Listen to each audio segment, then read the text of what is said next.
আর একটা রাত পোহালি আসলে নতুন বছরের আমন্ত্রণ জানাতে আমরা সবাই মোটামুটি প্রস্তুত, এবং আজ চৈত্র সংক্রান্তি আমরা পালন করে যাচ্ছি এবং দিনব্যাপী চৈত্র সংক্রান্তির বিভিন্ন রকম অনুষ্ঠান আমাদের থাকছে।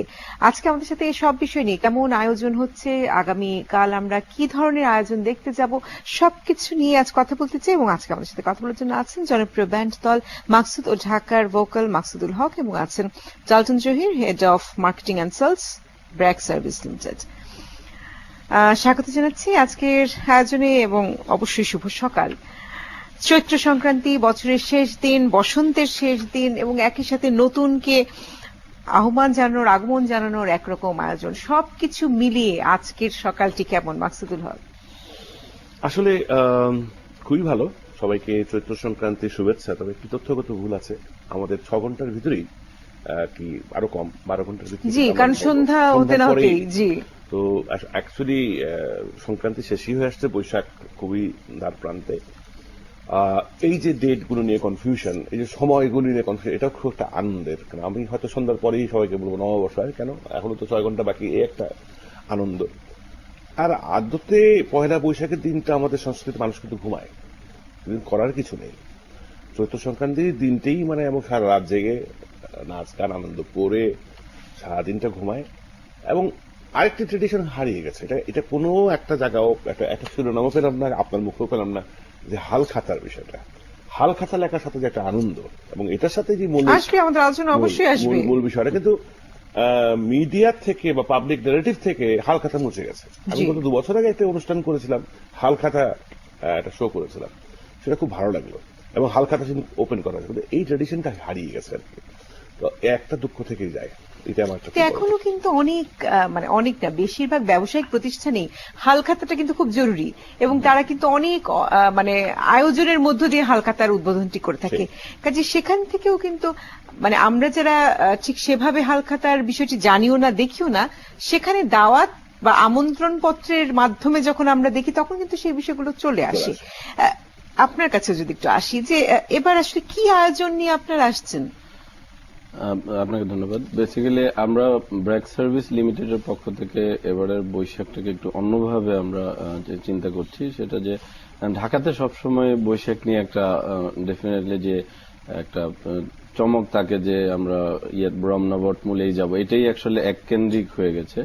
তো ব্র্যাক সার্ভিসের একটি প্রতিষ্ঠান হচ্ছে ব্র্যাকসিডিয়াম রাজেন্দ্রপুর, এখান থেকে 1 থেকে 1.5 ঘন্টা লাগবে ঢাকা থেকে। তো ওই জায়গাটা আমাদের 120 বিঘার মধ্যে যে এরিয়ার মধ্যে রিসোর্টটা আছে, সেখানে আমরা টোটালি বৈশাখের সেম ফ্লেভারটাই আমরা ওখানে দিতে যাচ্ছি। মঙ্গল শোভাযাত্রাও আমরাও ওখানে করব। তো আমাদের এই আয়োজনটা হচ্ছে যে ঢাকাকে যে আমরা আসলে এক কেন্দ্রিক করে যে সবাই একদিকেই যাব, যে আসলে এই যে একটা ভোগান্তি আছে যে ইয়ার জন্য, আপনার যে নিরাপত্তার কারণে বলেন, সবাই ফ্যামিলি নিয়ে আসলে ওই এনজয়টা আর হয় না। তো ওইটার কারণে আমাদের ব্র্যাকসিডিয়াম রাজেন্দ্রপুরের এই আয়োজনে আমরা সকাল থেকে পান্তা ইলিশ থাকবে, র্যালি থাকবে, ছোট করে আমরা চিন্তা করছি এটা লাইভ অনুষ্ঠানেও আসবে। এবং সেই প্রোগ্রামটা, নিরাপত্তার বিষয়টা আপনি বলছেন, আমি ডিটেল অবশ্যই যাব। নিরাপত্তার প্রসঙ্গে প্রধানমন্ত্রী বক্তব্য দিয়েছেন, আমরা যদি প্রতিবেদনের মাধ্যমে একটু দেখে আসি, আমাদের হাতে প্রতিবেদন আছে, দেখতে চাই প্রতিবেদনটি।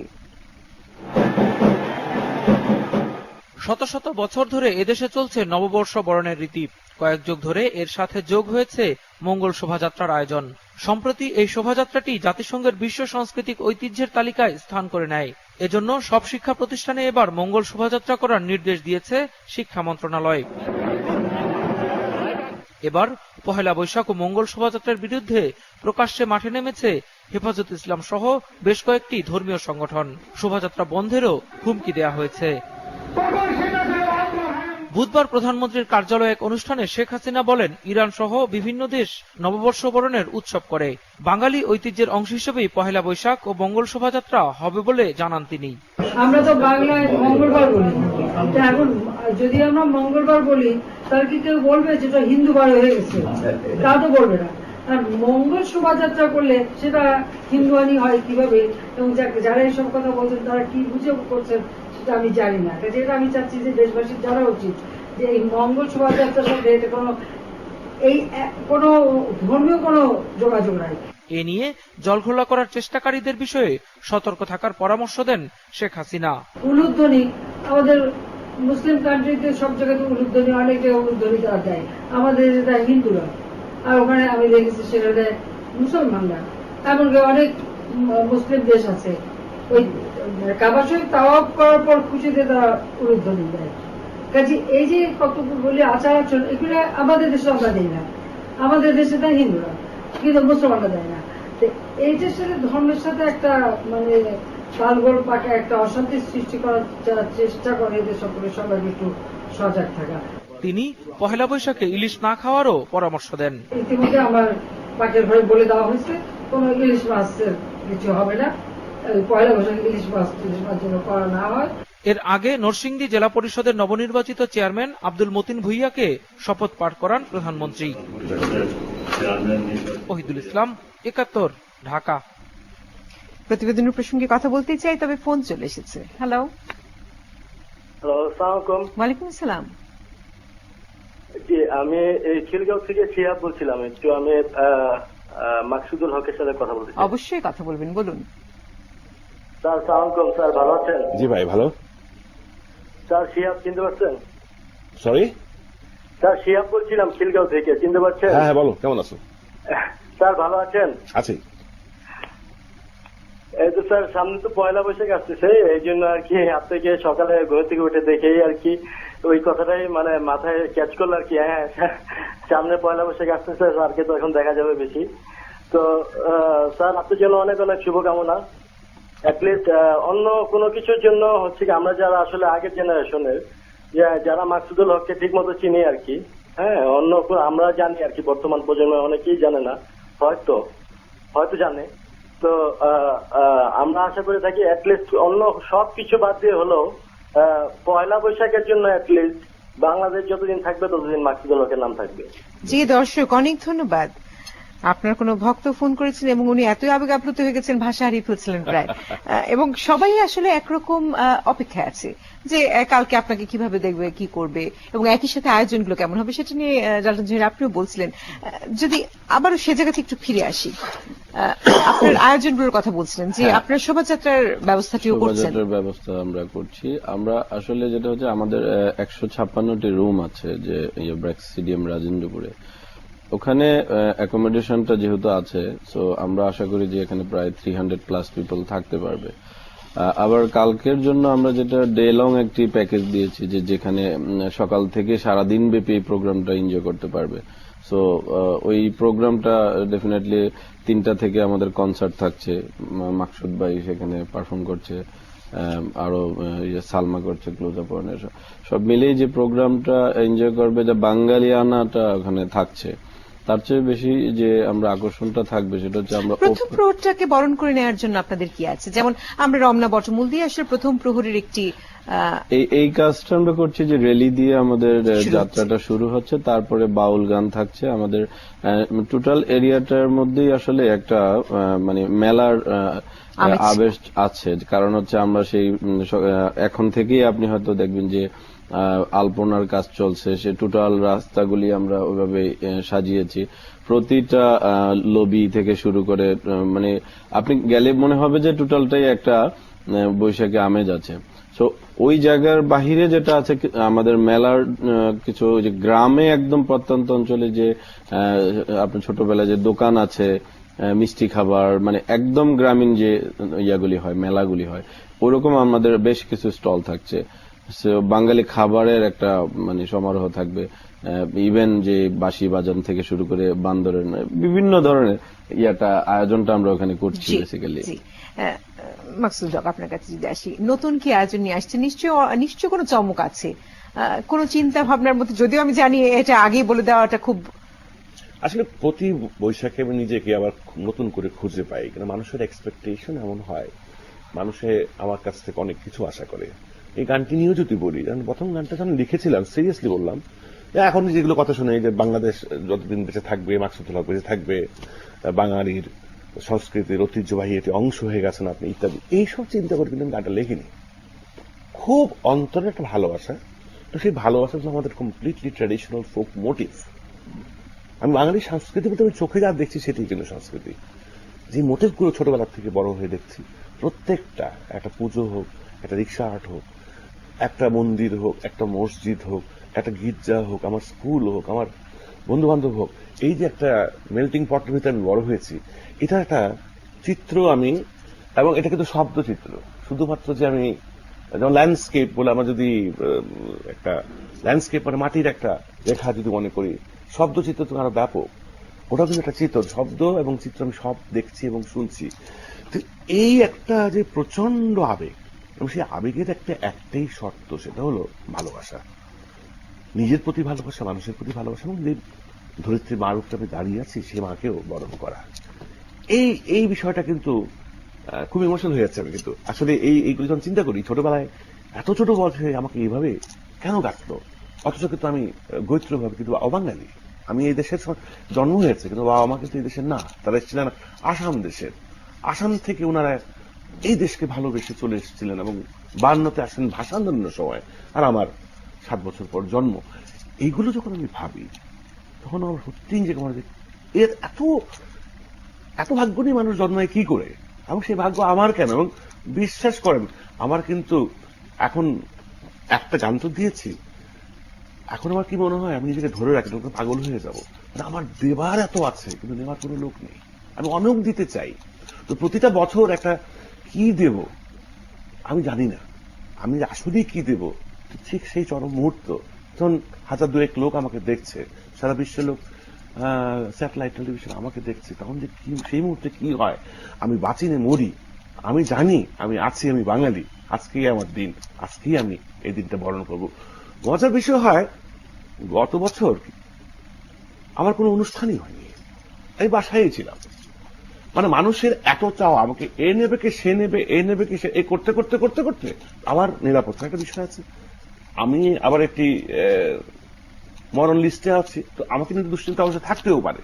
ওমা করতে করতে কিছুই হলো না, তো সেই বসে একটা আমি ইংরেজি গান শুনলাম, ইচ্ছা করি সারাদিন আমি বউকে বাচ্চাকে বললাম যে বাবা ইংরেজি গান শুনবো আজকে, হ্যাঁ বাংলা অবশ্যই। তো এই বিষয়গুলো তো কাউকে আশা কর, মানে মূলত আমাদের র্যাপিটর তো খুব বেশি হবে না, মানে 8 থেকে 10 টাকা, বেশি হবে না, আনডিপেন্ড করে ডালটনদের উপর ডিপেন্ড করে, জনগণের উপর জানি না। যদি আমি শেষে থাকি তাহলে কষ্ট হবে বেশি, আর মাঝামাঝি সময় থাকি তাহলে পালিয়ে যেতে পারবো। শেষ হলে মানে 1 ঘন্টা 2 ঘন্টা মানুষের প্রেসারে গান করতেই হবে, তো সেটা খুবই আনন্দের। তো আমাদের পুরা যে প্লে লিস্টটা আর কি, আমরা চেষ্টা করছি যে অধিকাংশই বাউল গান, কিছু প্রেমের গান, কিছু ভক্তিমূলক গান, কিছু দুঃখের গান, সব মিলিয়ে, এবং অবশেষে মেলা জারি দিয়ে শেষ করবো। তো এবার আমাদের ব্যান্ডের সদস্য একজন পরিবর্তন হয়েছে, আর এর বাড়তি আনন্দ হলো আমার বৈশাখ কিন্তু সেই জুন মাসে গিয়ে, মানে সেই রমজানের সময় গিয়ে শেষ হবে, কারণ আমি এই বৈশাখের পরপরই চলে যাচ্ছি প্রথমে কানাডা, তারপর আমেরিকা করে ওই 4 সপ্তাহ থেকে, তো ওখানেও যে এই যে ভালোবাসাটা টেনে নিয়ে যেতে পারছি, এটাও একটা বিশাল আনন্দ। সেখান থেকে একটি প্রশ্ন জাগে যে যখন গানটির শুরু, মেলায় যায় গানটি, সে সময় আর আজকের সময় বেশ অনেকটা সময় কিন্তু মাঝে পেরিয়ে গেছে, প্রজন্মের মধ্যেও পরিবর্তন আসছে, এবং আমরা জানি যে যত দিন গড়াচ্ছে ততই আমরা প্রযুক্তি নির্ভর হচ্ছে, এবং নানা কিছুর ভিড়ে আসলে আমরা আমাদেরকেই কখনো কখনো হারিয়ে ফেলছি।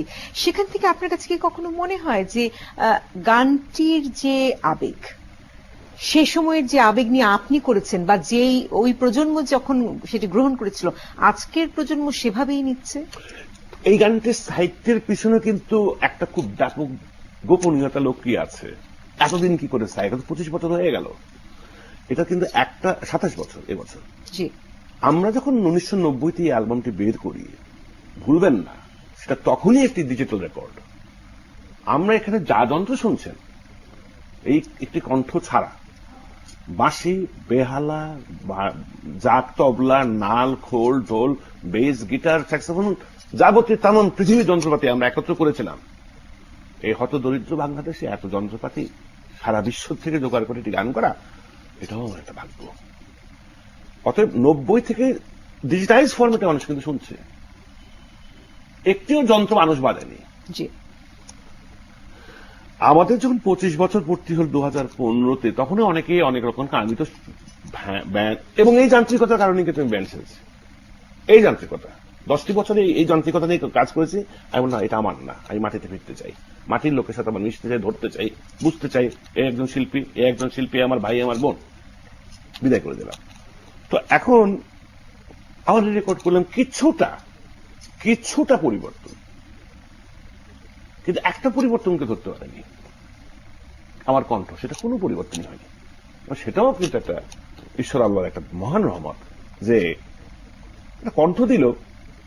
এত বছর পর মানুষ বলল, মাকসুদ ভাই, সে আপনাকে যখন 18-19 বছরের বয়সে শুনছিলাম, আপনি তাই রয়ে গেছেন, কি করে সম্ভব? এইসব এই জিনিসগুলার একটা চরম সত্য আছে। এই যে শোভাযাত্রা বলেন, আমাদের বৈশাখ বলেন, আলটিমেটলি আমরা কি নিয়ে তর্ক করছি? ঈশ্বর স্রষ্টা, তোমার স্রষ্টা আমার আল্লাহ, এই তো। তার ভাষা কি? সে কোন ভাষায় কথা বলে?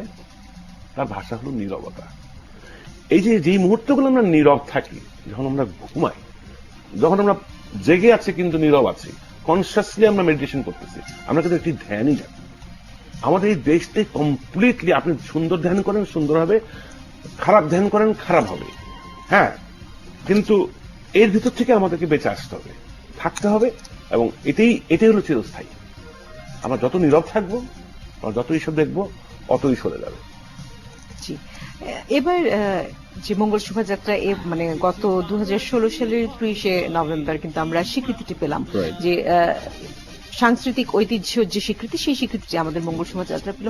সেক্ষেত্রে আপনারা যে শোভাযাত্রাটি আয়োজন করছেন, সেটা আসলে কেমন হবে? আসলে শোভাযাত্রা এটা তো সিম্বলিক, কারণ আমরা তো ডেফিনেটলি ঢাকায় যেটা জাতীয়ভাবে ব্যবহার হচ্ছে করছেন বা সেই বিষয়টা আসলে জানতে আমাদের, চাচ্ছি। যেমন প্রত্যেকবারই আমরা দেখি চারুকলা থেকে একটি মোটিভ থাকে, যে এই থিমের উপর এই মোটিভগুলোকে প্রাধান্য দিয়ে আমরা কাজ করি। আমাদের শোভাযাত্রার আমরা যদি যে থিম থেকে বলি, যেহেতু আমরা এবারই প্রথম একটা মেলার আয়োজন করছি এখানে, মেলা আমরা বৈশাখী উৎসব বলছি, শুধু মেলা দিয়ে এটা আসলে ক্লোজ হবে না। তো ওই মেলার শোভাযাত্রার যে আমাদের যে মোটিভটা হচ্ছে যে আসলে শান্তি। কারণ হচ্ছে এখন মেলাতে এখানে আসবে আনন্দের জন্য আসতেছি আমরা, কিন্তু আমাদের ভিতরে আতঙ্কও কাজ করছে। তো এইটার জন্য আবার সরকারিভাবে নিরাপত্তারও ব্যবস্থা করা হচ্ছে। আপনি জানবেন যে নিরাপত্তার ব্যাপারে কথা বলতে, যে আপনি বাসা থেকে আপনার চাবিটা কোথায় রাখবেন আপনি জানেন না, কারণ আপনি কোনো মানে ফিমেল হিসেবে আপনার ব্যাগ নিয়ে আসতে পারবেন না। আলটিমেটলি আপনি একটা আতঙ্ক প্লাস এই যে অনিরাপত্তা এবং এই জিনিসগুলির জন্য সরকারের পক্ষ থেকে দিচ্ছে, বাট আপনার কমফোর্ট কতটুকু, এই জায়গা থেকে বেরিয়ে এসে আপনি যদি রাজেন্দ্রপুরে আসেন, ডেফিনেটলি এই নিরাপত্তা বা এই যে শোভাযাত্রার মধ্যে আপনি একটা নিজে ঘুম থেকে উঠবেন, ওখানে উঠেই দেখবেন যে আমার 120 বিঘা জায়গার মধ্যে সাজানো আছে, সকালে আপনি ওখানে শোভাযাত্রা করছেন। তো আমাদের বাউন্ডারির মধ্যে আমরা আশা করি যে এখানে ওই নিরাপত্তাটা পাওয়া যাবে, কমফোর্টটা পাওয়া যাবে। আপনার সবচেয়ে বেশি হচ্ছে যে আমরা সময় পাই না, ওই দিন একটি ছুটির দিন, ফ্যামিলিকেও একটা টাইম, একটা মানে কোয়ালিটি টাইম আপনি দিতে পারছেন। তো মঙ্গল শোভাযাত্রায় মঙ্গল ডেফিনেটলি আসুক, আমরা চাই, বাট আমরা চিন্তা করছি যে এই কোলাহল আমরা চাইলেই কমাতে পারছি না। কিন্তু আমাদের একটা আয়োজনে এখানে কিছু পরিমাণ লোকেরও যদি একটা সমারোহ ঘটে, তাদের জন্য এটা ডেফিনেটলি শান্তির একটা ব্যাপার হবে, যে ওকে আমরা আজকে 500 লোককে শান্তি দিলাম। প্রকৃতপক্ষে সবাই আসলে মঙ্গল শোভাযাত্রা অংশ নিতে চায়, কিন্তু কজন আসলে পারে, অনেক অনেক প্রতিকূলতার কারণে অনেক সময় পারা যায় না। একটা অবজারভেশন আমার আছে, কিন্তু মঙ্গল শোভাযাত্রা কিন্তু আমাদের সংস্কৃতির একটি অন্তর্গত অংশ, কিন্তু বয়স কিন্তু আসলে খুব বেশি দিন না, এটা বোধহয় 8-10 বছর বা 12 বছর, মূলত 87 সময় থেকে শুরু হয়েছে। আমাদের আসলে স্বৈরাচার বিরোধী আন্দোলন থেকেই এটা সূত্রপাত। এটা কিন্তু আমাদের কালচারের সাথে আসলেই সম্পৃক্ত কি না, ঠিক যেন মাছ খাওয়া আমাদের সাথে, এটা কিন্তু এখন প্রশ্নবোধক হয়ে গেছে। এই মঙ্গল শোভাযাত্রাটাও কিন্তু প্রশ্নবোধক, কিন্তু এর এফেক্ট এবং এর যে পজিটিভ মেসেজটা হলো মোর ইম্পর্টেন্ট।